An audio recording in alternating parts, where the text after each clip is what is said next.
You're listening to an Airwave Media Podcast.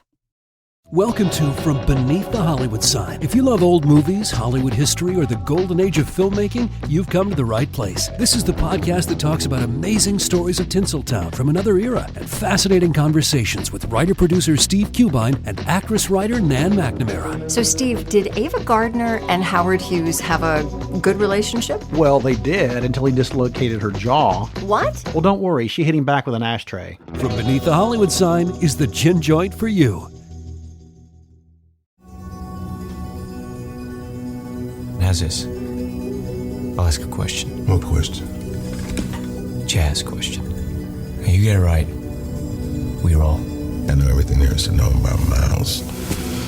Lay it on me.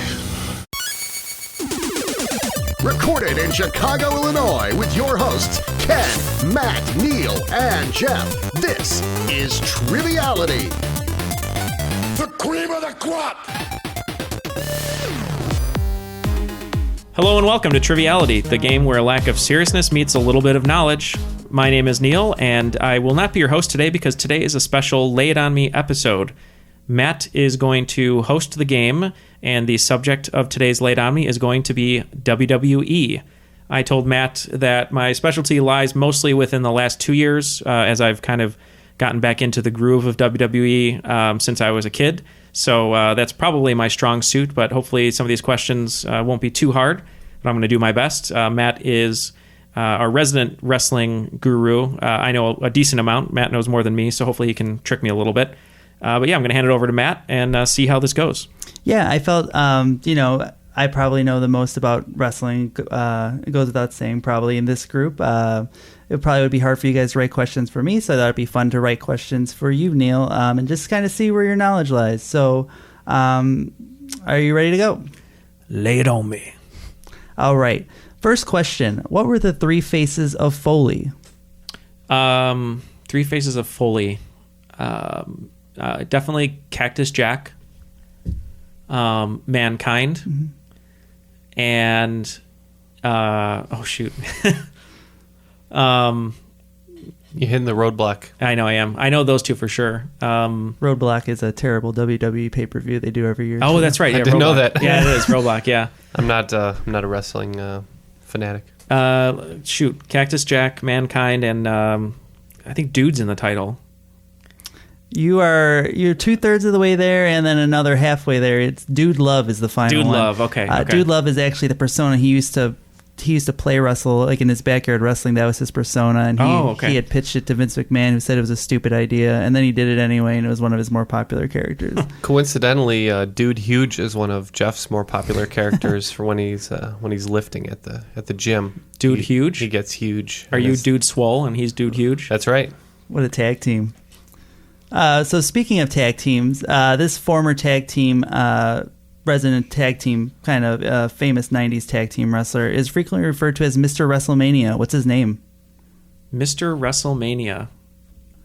That's a good call. I'm a little... Okay, so I feel like it's either Undertaker, because he wrestles every WrestleMania and he has the streak. But I know that Shawn Michaels was in a tag team and he's always at WrestleMania. I mean, he was... Oh, I don't... is that like his actual nickname? He's referred to it pretty much every single WrestleMania. I'm just gonna... Oh. No, I was gonna say Shane McMahon, because he always does something crazy at WrestleMania. I'm just gonna go with The Undertaker.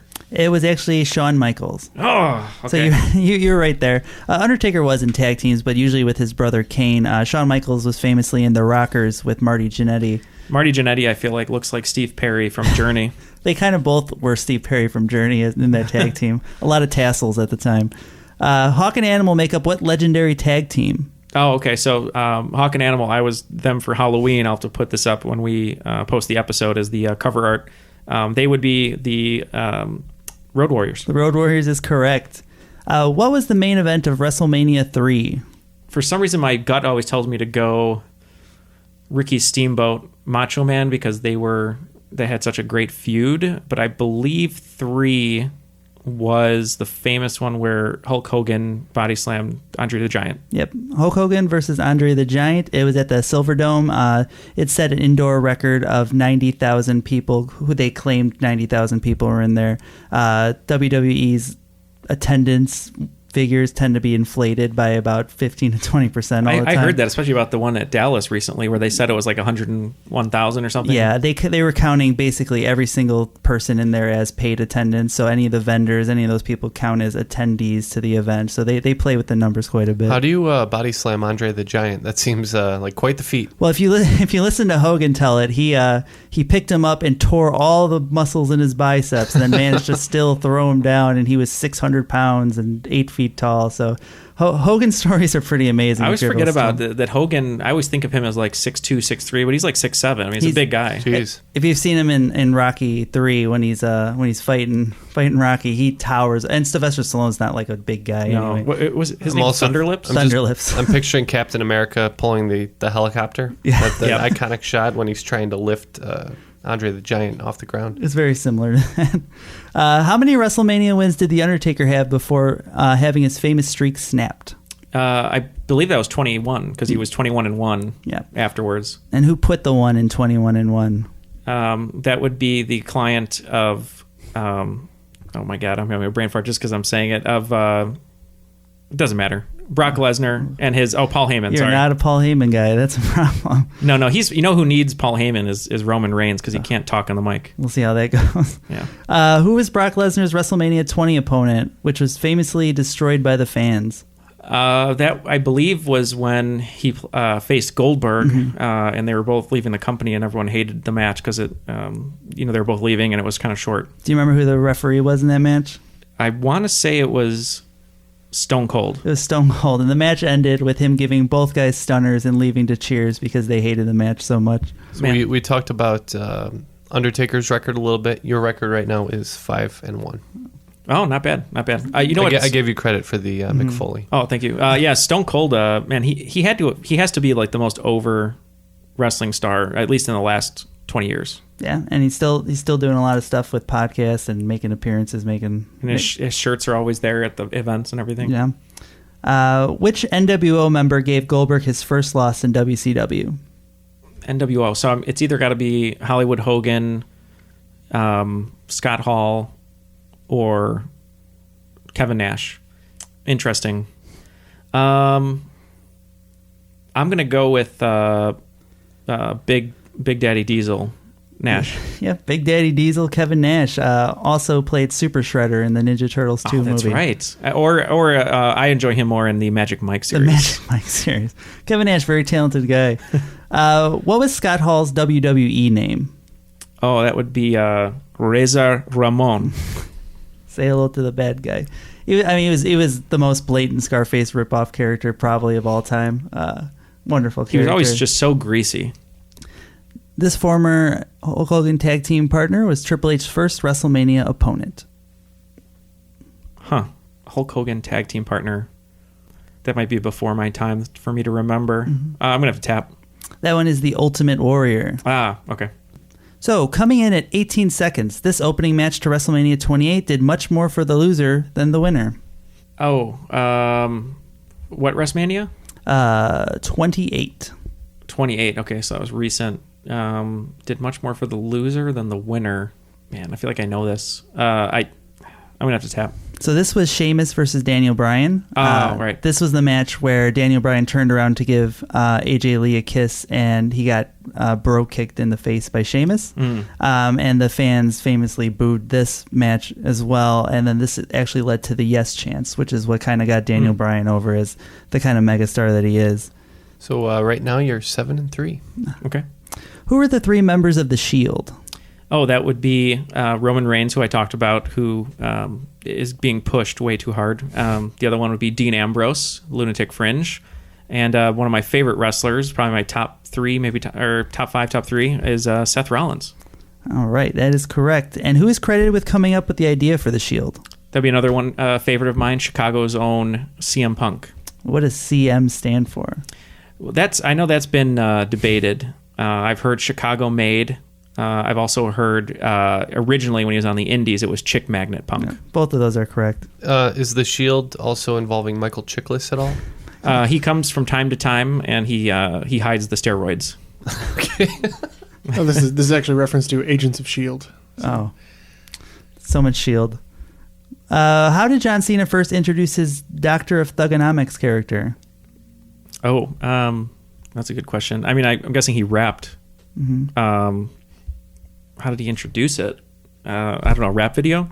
So it was the Halloween episode of SmackDown where he dressed up as Vanilla Ice and did a rap, and they liked it so much backstage that they made that his character. That's funny. Okay. We crediting that? We were giving them, we'll give him that. He's actually, I mean, his album actually did pretty well, his rap album. Well, I recommend people listen to the Macho Man rap album. Oh boy. I was sat down by Neil one day and he forced me to listen to it. We kind of made me listen to all of it. We love to listen to Mr. Perfect. You are the perfect friend. I felt like Alex DeLarge sitting in the chair in Clockwork Orange, and he was just making me listen to it. I kept your ears open. Yeah. Celebrity rap albums, not by rappers, are generally pretty amazing, and the Macho Man's one of the best. John Cena tied this man's record with 16 world championships. Woo! Ric Flair. Ric Flair is correct. Was that loud or no? Yeah, it's pretty loud. Okay. It'll do. All yeah. Right. That'll do, pig. Yeah. Which longtime rival did Flair wrestle on the final episode of Nitro? Longtime rival? Mm-hmm.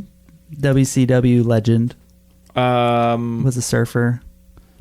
Sting? It was Sting. Okay. Crow Sting. So, the good Sting. Was that the one with the blonde hair? Or no, the Crow Sting. Yeah. Sorry. Okay. Who was Sting's only WrestleMania opponent? Sorry. If you're not a wrestler fan... You say Crow Sting like everybody knows what you're talking obviously. So Sting's only WrestleMania opponent, well, his career unfortunately ended early from Seth Rollins doing the belt buckle powerbomb. Or corner buckle powerbomb, which wasn't Seth Rollins' fault. He just landed wrong. Hopefully no one blames Seth Rollins for that. But I believe he faced... Don't be a Seth Rollins apologist, okay? Oh, I am. Well, people blame him, too, for Finn Balor, who's one of my favorite wrestlers, too. And Finn Balor tore like 4 muscles in his shoulder because he landed wrong on another powerbomb, actually. I believe it was Triple H. Triple H is correct. Okay. It was kind of a weird match where the NWO came out for no reason, and then DX came out, and then they fought, and it kind of didn't make any sense. That was like right before Billy Gunn was fired, too. Yeah, he was on his way out. You're doing really well. You only got 3 wrong here out of 15 so far. That's not bad. I know Matt would get these perfect, but I'm trying my best. Well, I did write them, so that makes it a little easier. We got 2 left. Which Guardian of the Galaxy was a member of Evolution? That would be Dave Bautista. So what happened at the end of the 2005 Royal Rumble between John Cena and Batista? Okay, so they both were in the ring together. They're the last 2. I want to say, okay, I can picture them on the ropes.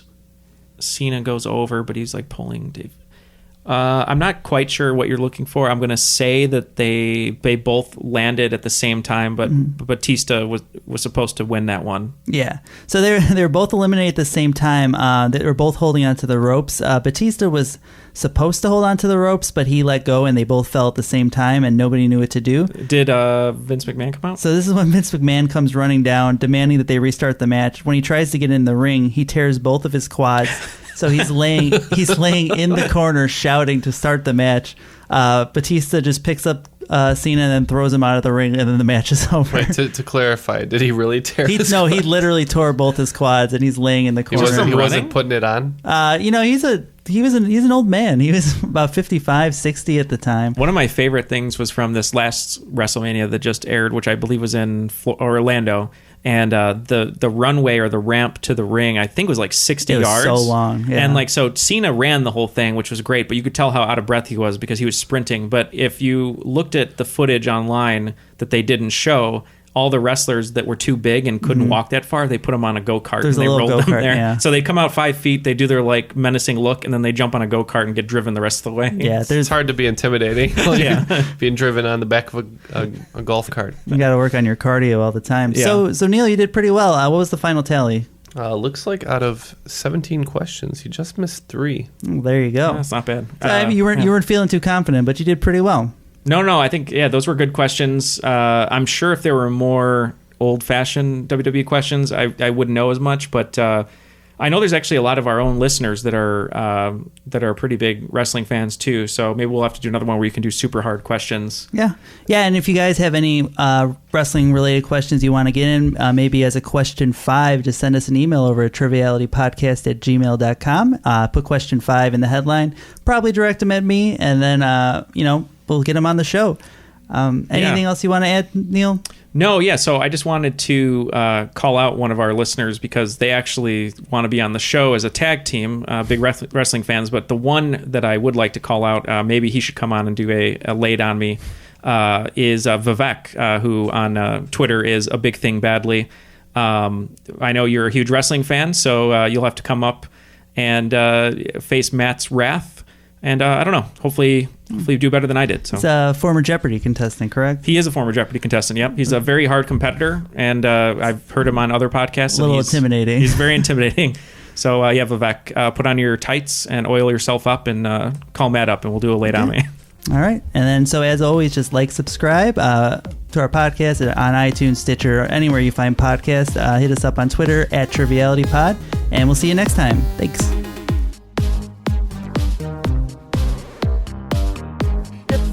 For me to sit back here in this studio looking at a guy out here hollering my name when last year I spent more money on spilt liquor in bars from one side of this world to the other than you made. You're talking to the Rolex wearing, diamond ring wearing, kiss stealing, wheeling dealing, limousine riding, jet flying, son of a gun, and I'm having a hard time holding these alligators down. Woo!